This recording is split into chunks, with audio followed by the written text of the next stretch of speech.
The world is a scary and dark place.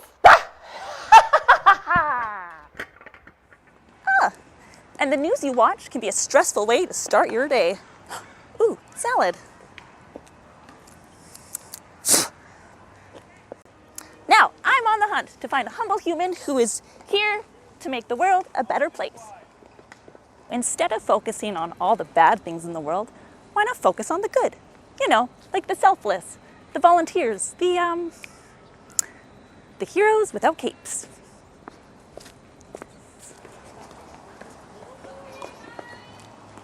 See you there. Do you recognize these guys? I'm here with Roy and Heather Morris. We're with the Morris family. Last time I was here, it was a few months at least. It was winter time. What's new? Have you guys been busy with appointments or?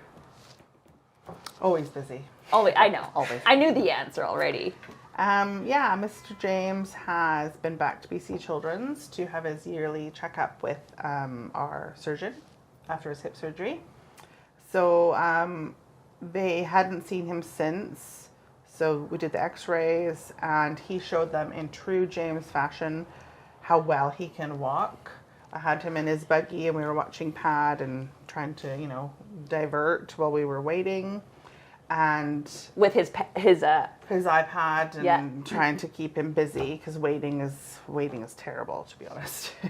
Yeah. And then finally, so we had physiotherapists and the surgeon, and he took him out of his chair, and he almost ran. He motored across the room to go. Well, in James's mind, he was going to go home, I think. Right, he went right. But they were so impressed. So a year post-surgery, and he just, unassisted, walked to the door, opened the door, walked to the hallway, turned, and headed for the next door. Because he's a man now.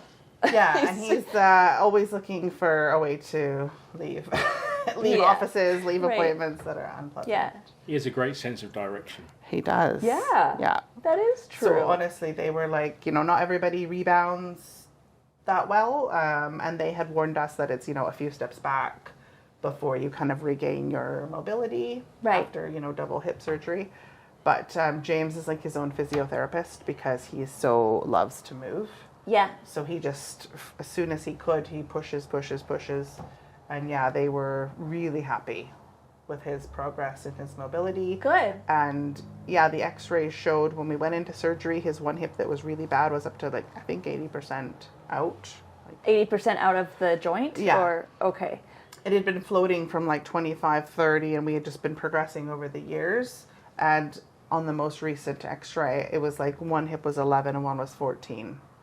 So from 50 and 80 to 11 and 14. So really, really good. Wow. He does still have metal pins in though. So hopefully over the summer we'll be getting those out. But that's a minor surgery comparatively. That doesn't sound minor. No, I don't think it will be fun for us, but Right. they're not cutting his bones and muscles. They are taking the metal out. So it's minor comparatively. He was 5.5 hours in the operating theater for the double hip surgery, and they say this is an hour or so. Wow. So, Does he's aware that he's going to Vancouver? No. You just kind of... He has zero ability to know what's coming like that. Okay. So all he will understand is, we're going to go for a car ride. A big, long car ride. Yeah, he loves the car ride. Oh, that's right. But he has no concept whether we're going to town or we're going to Vancouver. Right. Zero awareness of that. But he likes a trip. Right. So a 4-hour car ride isn't a huge deal to him. It's not terrible. It's No. comforting. It's not bad. Yeah. And James and I, usually Roy stays home and holds the fort with the other two. And James and I normally do the trip. And yeah, he has a snooze. We have a stop. So we're pretty good traveling companions. Yeah, yeah. I mean, you're used to it at this point. It's such a routine. Yeah. How often do you make trips to the hospital per year? Oh, I suppose there's maybe twice a year. We try to go less than we did. Yeah. We used to go. The older he gets, it's more manageable, or? No, Roy started putting his foot down a little more. Like, this is just such a disruption to our family. Like, yeah, if they were, 20, 30 minutes away, we True. absolutely go see the specialists and, get checked up on. And James Yeah. used to get followed for his eyes because he has one eye that has nystagmus and shakes. Right. So we'd go to the ophthalmology, we go to neurology, we go to the orthopedic clinic. Is and that- we'd also go to one more that I can't remember now. So we'd have like so many appointments. And it's all held in the same building. Yeah, Oh, that's good. yeah. That's super handy then. But now we kind of try and limit it to what we have to go down for because Right. it is a huge thing. Roy works and juggling everything, and it's a big. It's also a big demand on James when he's in the hospital. Yeah. Doctor, and they pull you about, and so it's a quite a load for him, and there is very little outcome from that because there's Yeah. no cure, there's no treatment, there's no benefit to him having all of that disruption to his life. Yeah. If there was a benefit, obviously, then it makes it worth it. Yeah. But to keep going just to have no outcome, Yeah. you have to kind of limit his exposure to being poked around, for For instance. sure. So 'Cause- And like the waiting even half an hour, like in a is just almost torture for him. For sure. And when it's torture for him, it's almost torture for you. Yeah, It's hard on the It's mom. pretty horrible. It is. Yeah. We go through it because we have to go through it Yeah. when we see the How- people we have to. How do you cope? He copes with his iPad. How do you cope? I just focus on the moment, really. Like, so going up to it, I have all of my things, all the James, snacks, and like any kid, but it's just harder. And then if it comes down to it, then we walk.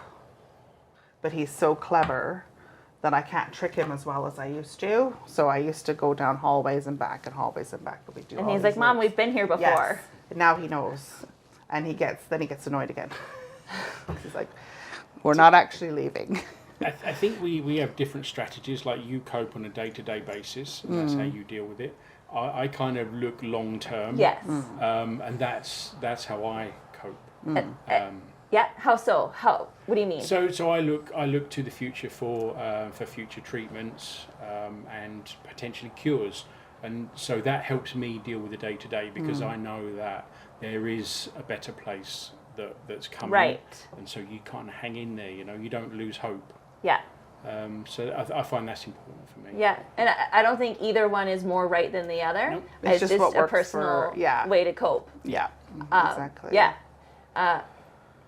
Your way is almost like the dangling carrot. Yeah, Yeah, exactly. you got that dangling Yep. carrot. So Yeah. that's good. I'm glad you guys have Yeah. your own way of getting through the hard times. And there is some treatment coming. We're actually on a trial at the moment, and we've seen quite an increase in his cognitive ability. So yeah, I mean, like before he'd say maybe mum or dad, maybe a couple of times a year. Really? But now he's saying it maybe a couple of times a week. Really? Yeah. So it's not an age thing. It's more of a treatment thing. It's one of the first treatments that have come along that we can actually see a benefit to, and it's a bit difficult because he's got a bit more intelligence, so his boundaries have suddenly increased. So now we have to make sure that we shut all the doors, because he started to like use door handles, and it's like, oh no. Yeah. So, He loves going downstairs. Yeah, so Which like is stairs dangerous. are obviously Yeah. very dangerous. Yeah. So like things like making sure that the gate is shut, and you just have to be a lot more cautious now. Yeah. So he's always opening doors and Yeah, and like his TV before, he was happy watching a series in random, but now he can communicate what he wants. So he wants a specific episode.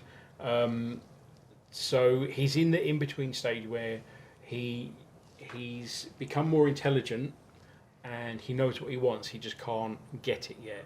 So a certain amount of frustration has come along with that. It's hard. Yeah, it is hard. You can see he totally gets it. He knows it's in there. He even knows like which one of those boxes of the season that has it in it, but he can't quite navigate to it. So it's hard. So the big thing will be if he could use a remote control.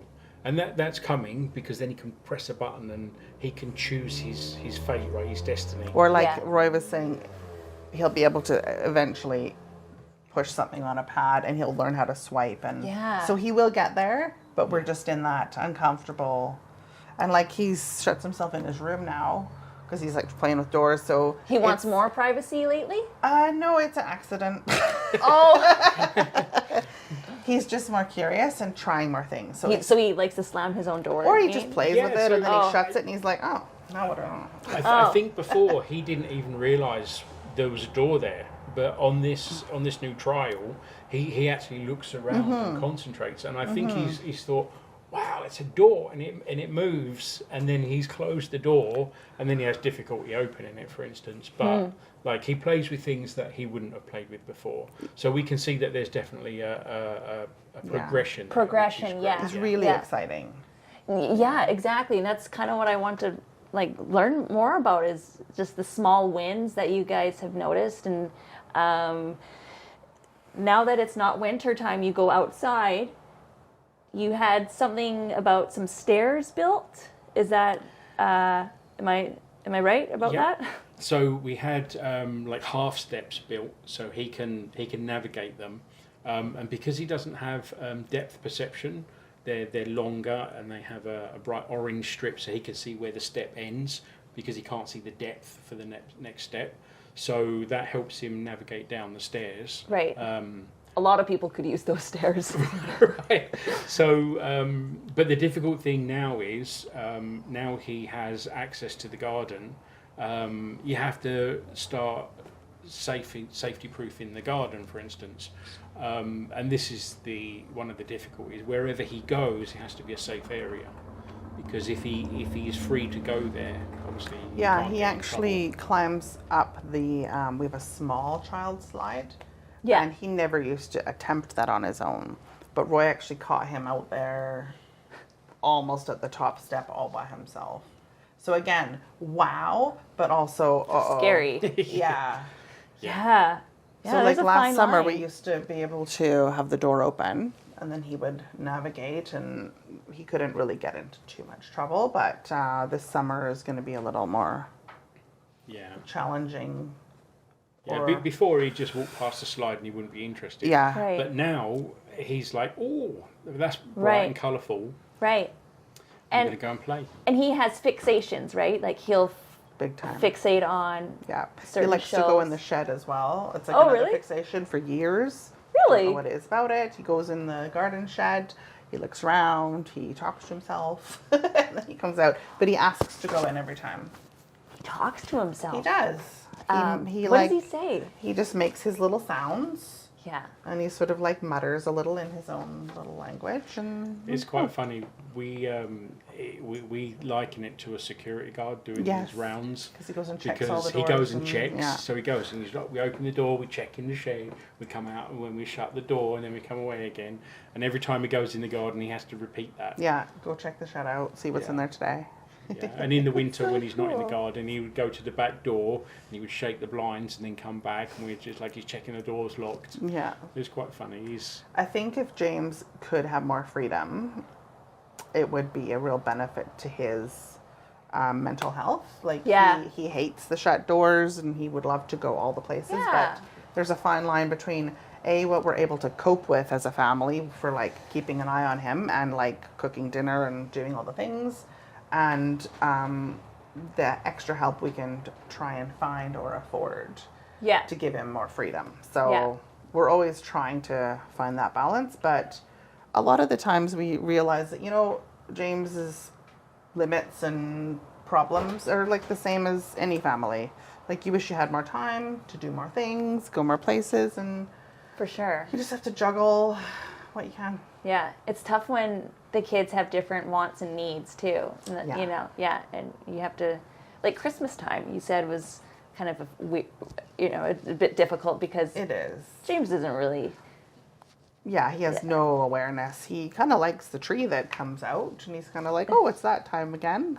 And he'll touch the tree, but he has zero understanding of gifts or the celebration or any of that. Yeah. For James, it's more about your presence than presents. Yes. Oh, hey. Right? It totally is. Yeah. You could turn up with $1 million. He wouldn't care. You spend some time with him. That's what's important to him, and that's what's truly wonderful about him. Yeah. You know, it's just that raw love that he has. If he doesn't want to spend time with you, he'll just push you away. And that's literally. it. Not a personal thing. No. It's lovely. It's so You're refreshing. not required. Don't want you right now. But when he comes and gives you a cuddle, that's just amazing. You know, it's just so. The love is just so pure.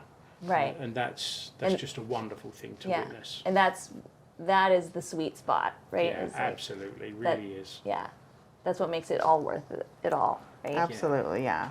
Yeah. What sort of hopes and goals do you have for the family and for James in the next year or so? You go.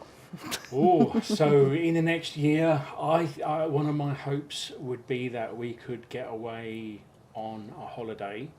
Yes, I hope you do too. Yeah, that would be really nice. I think it's going to be hard because if we go on an airplane, I think it's going to be quite difficult.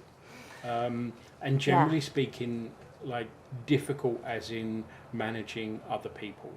Nobody wants to be near a crying child on a plane, and that's our biggest fear, really. That we get isolated quite a bit because we can't do things like that. Nobody will understand that he has brain damage, and it's quite hard. I feel for you guys because it's enough to worry about yourselves and your family, but then to worry about everybody's reaction, that's, I think it's almost unnecessary. We have to just forget it. And we've considered like bringing him and bringing someone with us because like we couldn't go away with just Roy and I and like on an airplane with just the 3 kids. We couldn't do that. We've done salmon arm and that's the farthest we can navigate. So we've thought of bringing James with a person, but that would be hard. We know that would be hard all around because hotels are hard for James. And so then we've also thought about having someone here and saving up respite money to try and pay for someone to be home with him and then us 4 go away. But then, have huge mom guilt about I was going to say, even though, not that you should feel it, well, but yeah, I'm sure it comes naturally. Yeah, absolutely. And Roy reminds me, James would be happier here, which is totally true. He would not appreciate resort in Mexico, for example. Yeah. But you still want to include him, right? And sure. Like as a family unit, we kind of want to stay together, and we do want him to experience stuff. Do you think if you were to go away on a vacation, what do you think would go through James's mind during that time? Do you think he would be like, "Where's mommy?" Right. Oh, that's what we've talked about that. I don't think he would really miss us per se if he's in his home. If he was in a different spot, I think that would be different. Yeah. If he's in his home with all of his home comforts and he had somebody that he knew with him. And yeah, exactly. I don't think it would be a huge thing. I think he might he does look for us occasionally. Like he'll wander through the house and he'll come and find us. So he might do that, but I don't think he would think much more than that. But when we came home, I think it would be like, oh, there you are. Oh, yeah. Where have you guys been hiding? Almost like not very much time has passed. Like a day or 2 compared to like a week. Oh, I think he wouldn't really... well, that's not too bad then. Yeah, we haven't taken the leap yet, but... Yeah, I would love for you guys to just have guilt-free fun and relaxation because you really deserve it. Really. Yeah, no, that hasn't happened. 3 kids for anyone is true, probably part of it. Of but course. Yeah, for James, we left him overnight probably a year ago now for the first time with a really good friend. And it went fine. But, it's a big step to take. Yeah. But year by year, I think things will, you know, Yeah, you'll get more settled into. yeah, the Yeah. routine that we're I having. think if we look further down the road, then there's a potential treatment, a potential cure. So that's kind of where I hold out for, and that would be good. And that's not just a cure for James; it's a cure for many genetic diseases. Yeah. So like this revolution in medicine will be amazing for many people. That's incredible. How did you find out about that? So I think when you have a delayed child and you find out about the causes, for instance, like you just go into dad mode. Like, Oh, you went what to can we do? detective dad. Yes. Yeah, right. Yes. What is it? How does this work? I mean, I didn't know anything about this before, so you kind of investigate what it is, what can be done. And just doing some charity work for the charity that does the research for this, you get good information back. There are doctors that have SYNGAPian children, and they are working for the charity as well. So we That get really access helps. to doctors with the children that have the same issue as James. Oh, yeah. I think that's really good. Yeah, So that So is. like there's a massive opportunity to learn, and I took it, right. So Yeah. you know, you kind of want to fix things, and you have to have a plan. So you keep in touch with other families with SYNGAP? Yeah, absolutely. Yeah. And is there like a website that like, almost like a Facebook? Is there like So yeah, I mean, a platform that? They have all the social media presence. Yeah. It's curesingap1.org is the website, and everything's on there. But yeah, it's mainly about research and helping out families to discover what's wrong with their children, because there are a lot of children being diagnosed with this now, and like we've had this journey for 8 years, so we now help other people out when they first get diagnosed, because we know what it feels like, right? It's a very lonely place to be. And 8 years ago, did you have anyone helping you? No. Yeah. We See? didn't, like- Hence heroes without capes. I told you. Heather and Roy are very selfless people that they mention off camera. They don't like to be praised, but I told them I'm going to praise them because It's a really weird but you deserve it. You really do. It's true. It's a weird feeling because we are just loving our kids. Yeah, you're doing the right thing. But, you know, seeing James navigate, especially in school, is such a big corner to turn when he's clearly, you know, nowhere in the same place as the other kids. And also, you know, as siblings get older and the difficulties that they have explaining James to their friends when the kids are younger, they don't understand, they're uncomfortable. So for us, we just see us just doing normal parent things. And then we just are like... Plus more, I think, yeah. I guess, but honestly, it just feels like you're just taking one step after the other. And then you're like, you look at the kids and you're like, wow, you know, they cope amazingly well. Yeah. They do. To people that have children that aren't meeting milestones, and if they feel that something's wrong, keep nagging your doctor and get a genetic test, because I find that parents cannot understand that there's a problem with their child, and that makes it more of a problem because the child is more isolated. When you get a diagnosis and you understand there's a problem, you can actually start to be part of the solution rather than the problem.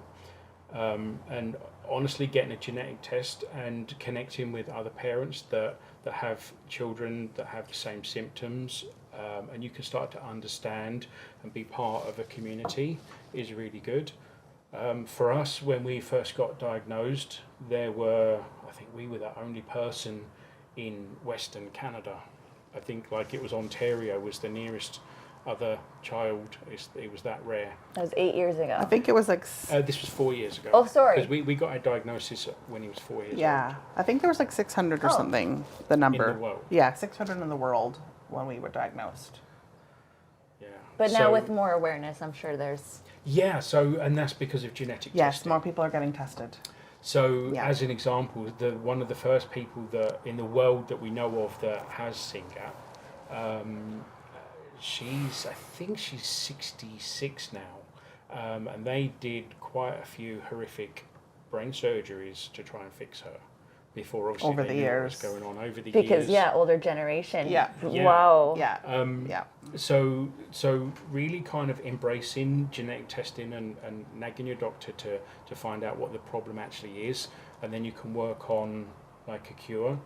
Because I think when you first get diagnosed, it's like I think there's like 5 stages of grief. So you like your anger, denial, and you go through these phases, and at the end is acceptance. The sooner you start that journey, the sooner you can complete that, and that's where you can really start to help and become part of the community.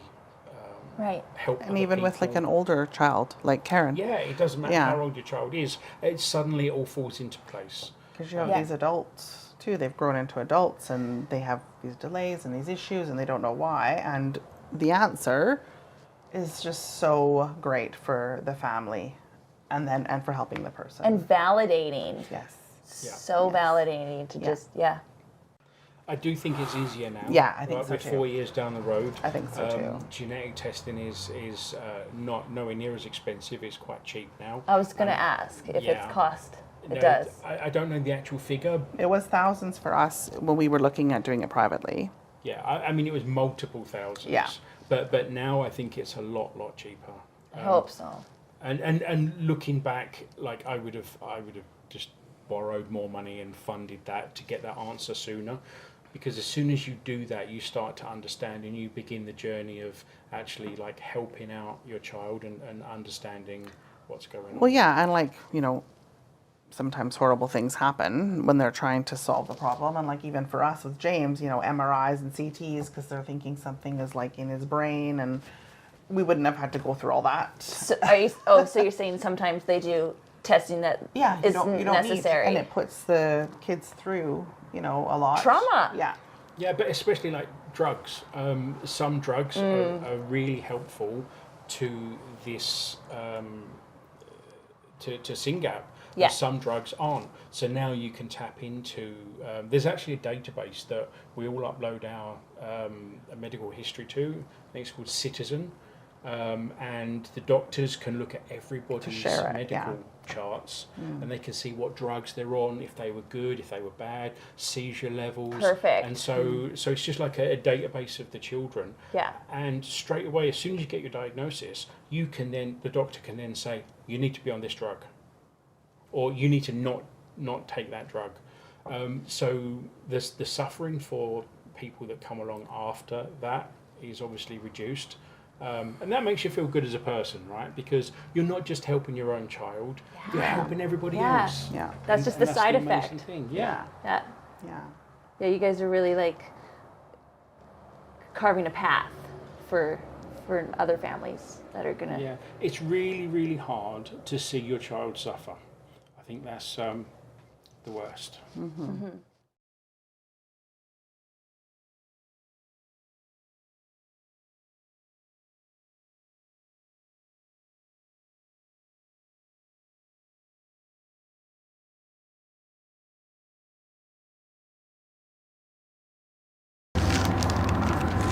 Caution! Eclectic!